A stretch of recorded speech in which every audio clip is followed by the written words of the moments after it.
আমাদের জন্য আমাদের জীবনকে সহজ করার জন্য ডিভোর্সটা এসছে, কিন্তু ডিভোর্সটাকে আমরা যেন কখনো ছেলে খেলার মতো করে না নিই।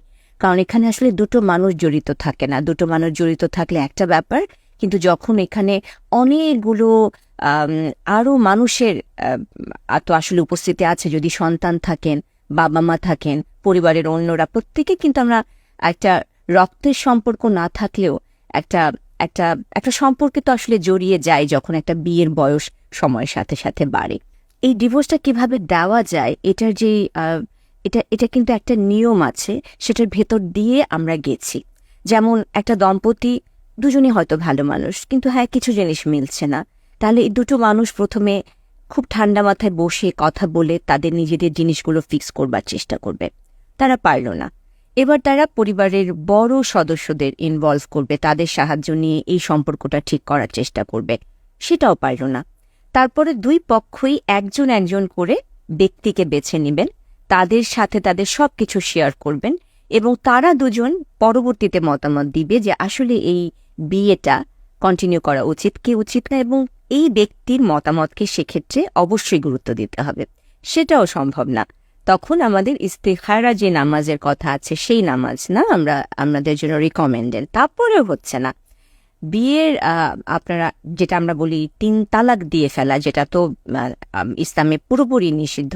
এক তালাক করে এক তালাক দিয়ে আসলে ছাড়ার নিয়ম, এবং সেক্ষেত্রে যেটা বলা হয় যে তখনও 3 মাস এই দম্পতিটি একসাথে থাকবে, সেই সময় যদি তাদের মন পরিবর্তিত হয় তারা আবার যাতে একত্রিত হতে পারে। এই যে পুরো প্রক্রিয়াটা, এই প্রক্রিয়াটার ভেতর দিয়ে যাওয়াটা খুব দরকার, কারণ একটা জিনিস গড়া খুব সোজা, ভেঙে দেওয়াটা খুব কঠিন। এবং ডিভোর্স নিয়ে যখনই রিসার্চ দিবেন, যে ভাঙছে, অনেক রিসার্চ কিন্তু প্রমাণ করে যে তার দিকে রিগ্রেট সবচেয়ে বেশি থাকে, কারণ অনেক সময় আমরা খুব ঠান্ডা মাথায় জিনিসগুলো এভাবে চিন্তা করি না। সো আমি যদি ইসলামিক্যালি চিন্তা করি, যেটা আমার যতটুকু আন্ডারস্ট্যান্ডিং আছে, এই জিনিসটা আমার খুবই ইন্টারেস্টিং লেগেছে যে কত এক্সটেন্সিভলি একটা সম্পর্ক, মানে একটা সম্পর্ক তো আসলে একটা ইবাদতের মতো। এবং যেটা হয় যে আমরা সবাই এটা জানি যে শয়তানের একটা বড় উপাসনা বা একটা বড়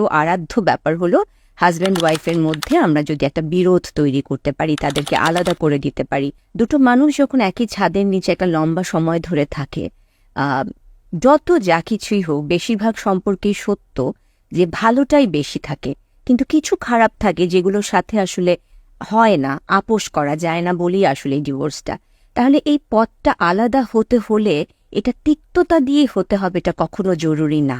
এবং আমরা কুরআনে কিন্তু এভাবে করেই আছে যে তোমরা যখন কিছুতেই পারলে না, তোমরা যখন আলাদা হয়ে গেলে এবং দুটো মানুষের পথ দুদিকে বেঁকে গেল, তখন আল্লাহ উইল বি দেয়ার কেয়ারটেকার, তাই না? এভাবে করে কিন্তু আসছে যে আল্লাহ এখন দুজনকেই দেখবে। এভাবে করে আমাদের ডেফিনেটলি একটা স্টেপ স্পিরিচুয়ালি যদি আমরা কানেক্ট করতে পারি, আমাদের যে কোনো ট্রমাটিক এক্সপিরিয়েন্স প্রসেস করা ইজি হয়। At the same time build your network, build your support system. না অনেক মানুষ লাগবে না, সামওয়ান যার উইজডম আছে, একজন বা দুজন মানুষ, আপনার কাছের বন্ধু বা কাজিন বা আপনার মামা চাচা খালার যে কেউ হতে পারে। সো যে কোনো একজন বা দুজনকে দিয়ে আপনার ট্রাস্ট করেন, এবং যখন এরকম একটা ট্রমাটিক এক্সপিরিয়েন্স হয়ে গেছে, move on. Life is too short, না? আমাদের এই জায়গাটাতে মুভ অন বলতে আমি বিয়ে করে ফেলতে হবে, আমি এখনই সেটা বলছি না। Work on your self,